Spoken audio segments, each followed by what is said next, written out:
Lo pernah dengar suara batu jalan sendiri? Atau lihat sesuatu yang bentuknya kayak orang, tapi diam jongkok di tengah hutan? Malam itu, gue pikir cuma mancing biasa di sungai belakang desa. Tapi semuanya berubah, pas temen gue duduk di atas batu itu. Batu yang katanya, tempat tinggal Belot. Penunggu yang gak suka diganggu, apalagi dibecandain. Dan sejak malam itu, satu persatu dari kami mulai hilang kendali. Karena begitu lo duduk di situ, lo udah bukan manusia biasa lagi.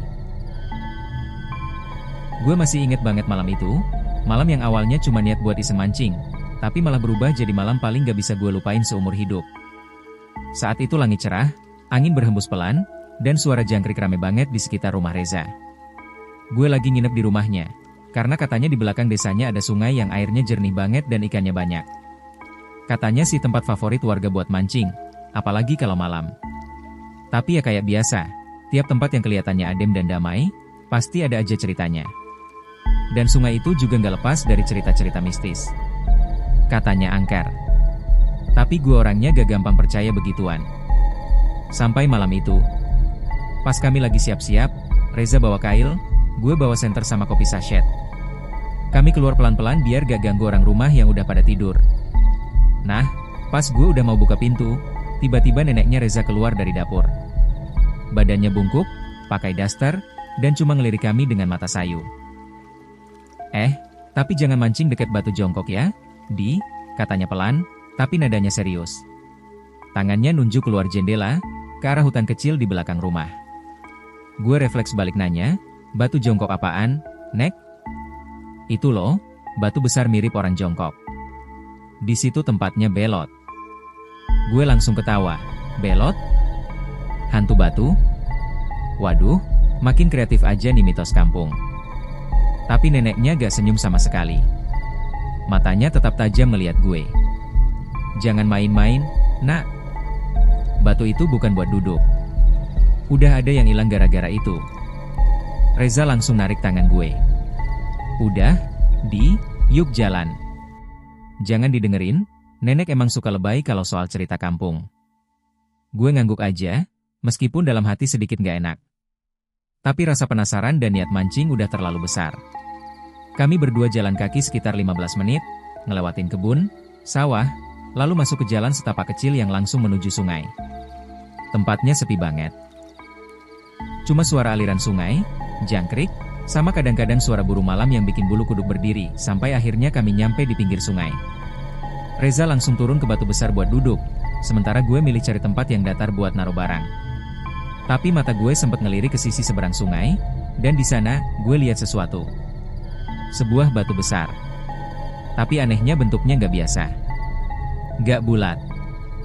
Nggak kotak. Tapi lebih mirip, sosok orang lagi jongkok.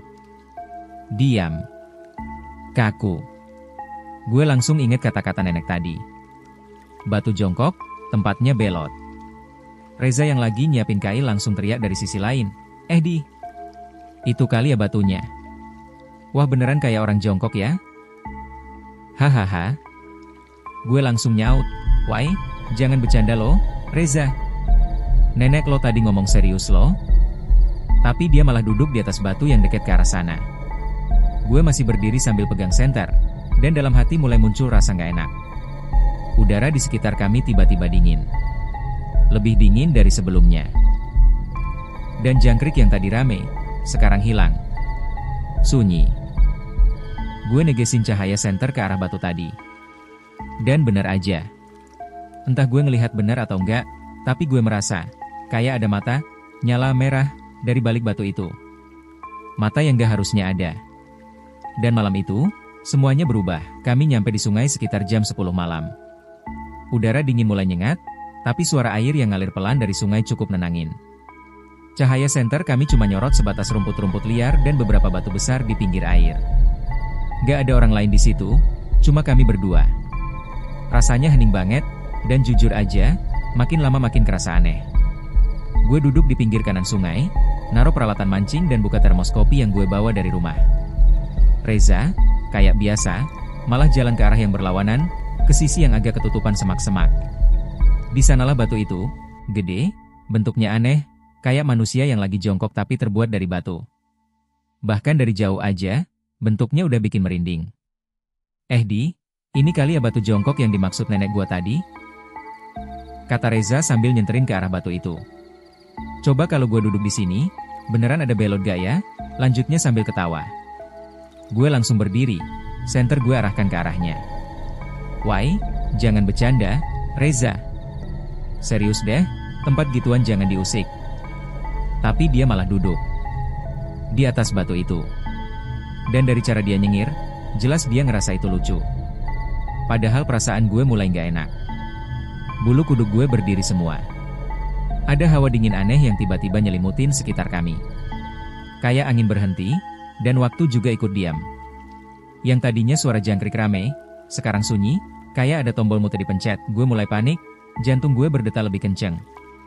Reza, turun. Serius deh, gue gak enak nih rasanya. Belum sempet dia jawab, gue dengar sesuatu. Suara berat. Seperti napas seseorang, tapi kasar, serat, kayak suara orang yang baru bangun setelah tidur panjang. Dari balik batu itu, muncul bayangan tinggi besar. Badannya gede, bungkuk, dan kulitnya bukan kulit biasa. Retak-retak, keras, warnanya abu-abu mirip batu yang udah kena panas matahari bertahun-tahun. Gue gak bisa gerak. Lampu senter gue geter karena tangan gue gemetaran. Mata makhluk itu merah nyala, bukan nyala biasa, tapi merah terang yang seolah-olah ngeluarin cahaya sendiri. Dia gak ngomong apa-apa. Cuma berdiri, bengong, tapi ngeliatin Reza. Reza akhirnya nyadar dan berdiri pelan. Tapi baru aja dia mau mundur, makhluk itu ngelangkah. Suaranya berat banget. DUG. DUG. DUG, setiap langkahnya bikin tanah sekitar kayak ikut getar. Dan dari mulutnya, akhirnya keluar suara pelan serak, tapi jelas. Kau duduk di tempatku, gue langsung teriak, Reza lari. Dan tanpa pikir panjang, gue juga langsung balik badan, lari ke arah jalan setapak. Tapi suara langkah makhluk itu makin dekat. Gue dengar suara napasnya di belakang gue, berat, kenceng kayak orang ngamuk. Langkah Reza di belakang gue terdengar terburu-buru, tapi dia ngos-ngosan.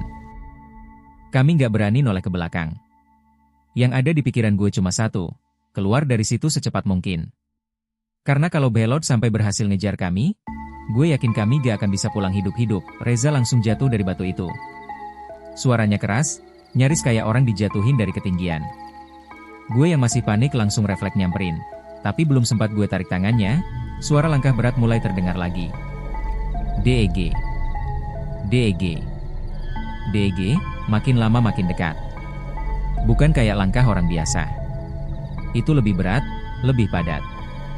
Kayak batu besar yang hidup dan sedang berjalan. Gue langsung narik Reza dan kita lari. Gak peduli arah mana, yang penting jauh dari tempat itu. Napas gue mulai sesak, kaki gue nginjak tanah becek dan ranting patah. Di belakang kami, suara itu gak berhenti. Malah makin cepat. Dan makin kencang. Gue sempat noleh sedikit, dan sumpah, belot itu ngikutin. Langkahnya pelan tapi pasti. Tubuhnya besar banget, bahunya nyaris nyentuh ranting-ranting pohon.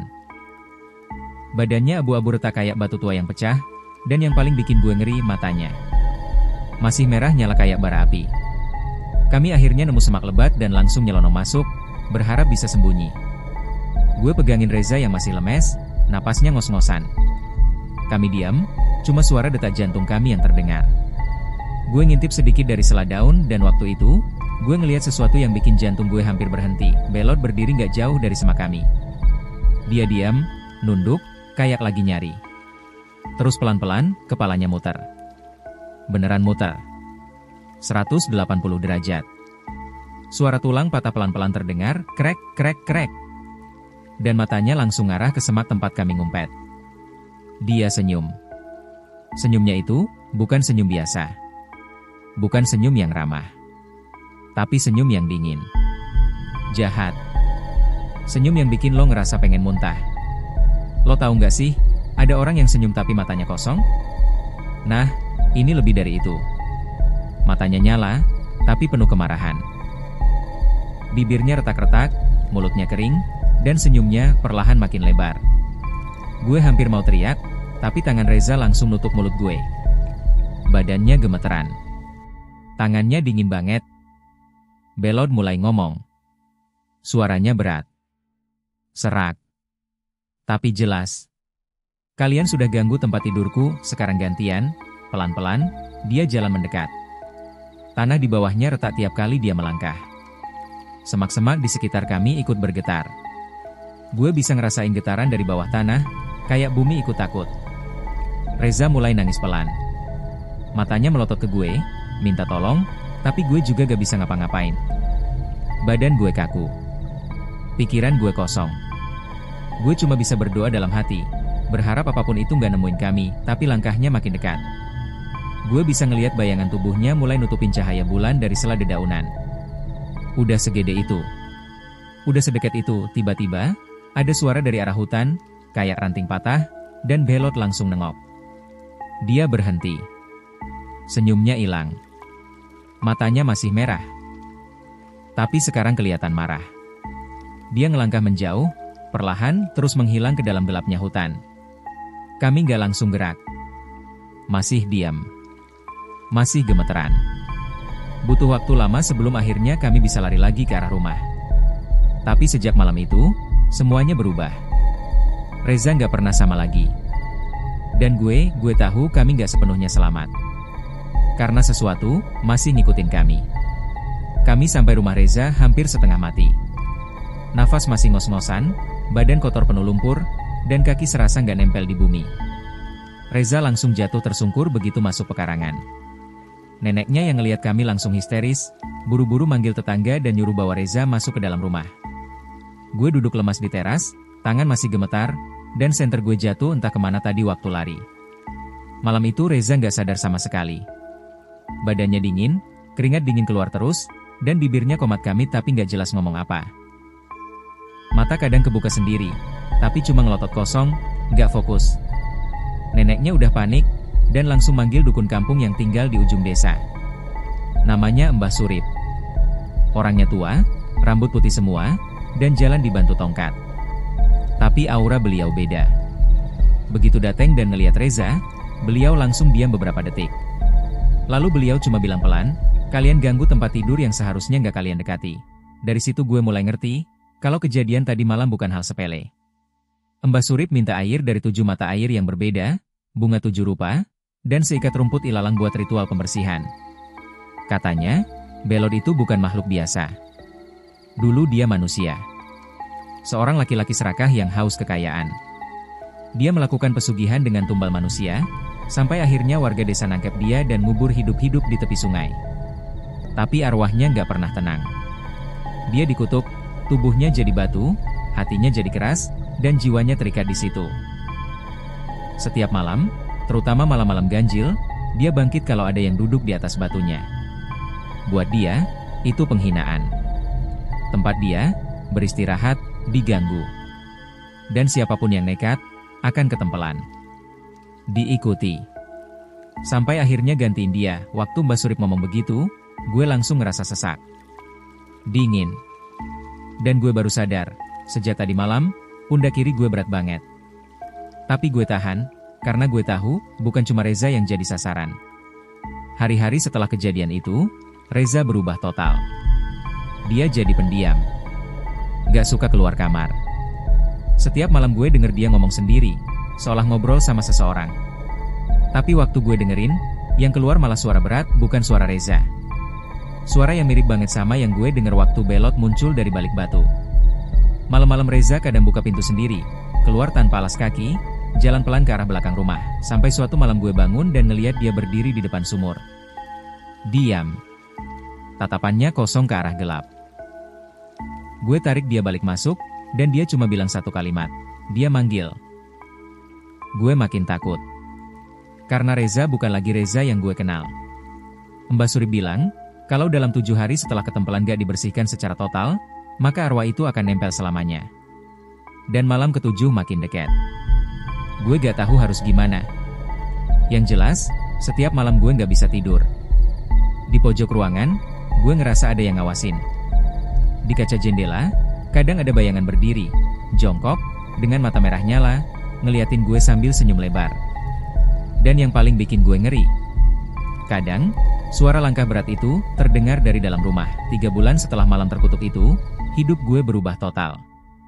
Reza, sahabat gue sejak kecil, hilang tanpa jejak. Gak ada yang tahu kemana dia pergi. Gak ninggalin pesan, gak bawa barang apapun. Cuma lenyap gitu aja di suatu malam gelap. Tapi yang paling bikin merinding, paginya warga nemuin jejak kaki di pinggir sungai. Jejak kaki satu arah, menuju ke batu itu. Dan katanya, sekarang batu itu retak. Waktu gue dengar kabar itu, badan gue langsung lemas. Kayak semua darah di tubuh berhenti ngalir. Gue nyamperin lokasi bersama warga lain, dan bener aja, batu besar tempat Reza dulu duduk itu kelihatan kayak dibelah dari dalam. Retak besar membentuk garis yang nyaris membelahnya jadi 2. Tapi anehnya, serpihan batunya nggak ada. Kayak retaknya dari dalam dan makhluk yang di dalamnya keluar. Malam-malam setelah kejadian itu makin gak normal. Beberapa warga ngaku sering lihat sosok aneh di sekitar sungai.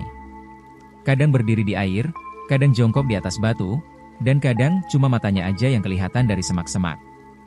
Merah menyala, diam, tapi jelas ngeliatin siapapun yang berani lewat. Ada juga yang cerita pas mereka mancing sore-sore, tiba-tiba senja berubah lebih cepat jadi malam.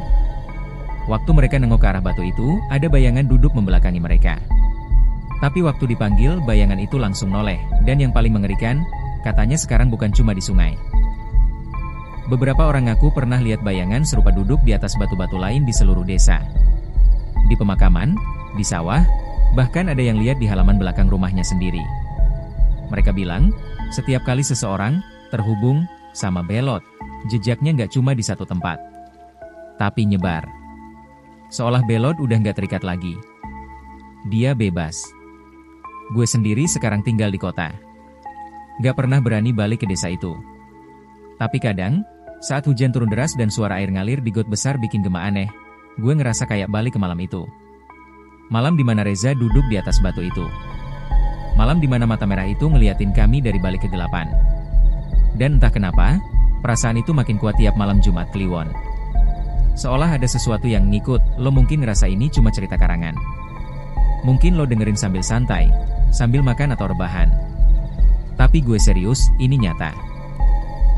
Dan kalau suatu saat lo jalan-jalan ke desa atau hutan dan nemu batu besar yang bentuknya aneh, apalagi mirip orang jongkok, jangan duduk. Jangan iseng. Jangan ngomong apa-apa. Bahkan jangan ngelirik lama-lama. Karena bisa jadi, dia lagi duduk di situ. Nunggu. Matanya merem. Tapi kupingnya dengar. Dan kalau lo berani musik dia bakal bangun. Dia bakal buka mata. Dan lo tahu apa yang terjadi setelah itu? Lo gak bakal pulang sebagai diri lo yang sama. Karena Belot masih ada. Dan dia lagi nyari tempat tidur baru. Mungkin lo yang berikutnya. Saya Joe. Dan ini adalah Radio Horor AI, tempat di mana suara-suara gelap tidak pernah benar-benar hilang. Matikan lampumu. Tapi jangan pernah mematikan kewaspadaanmu. Sampai jumpa di malam yang lain. Jika kamu masih di sini. Jika Anda pecinta horor sejati, subscribe sekarang dan nyalakan lonceng notifikasi agar tidak ketinggalan cerita terbaru.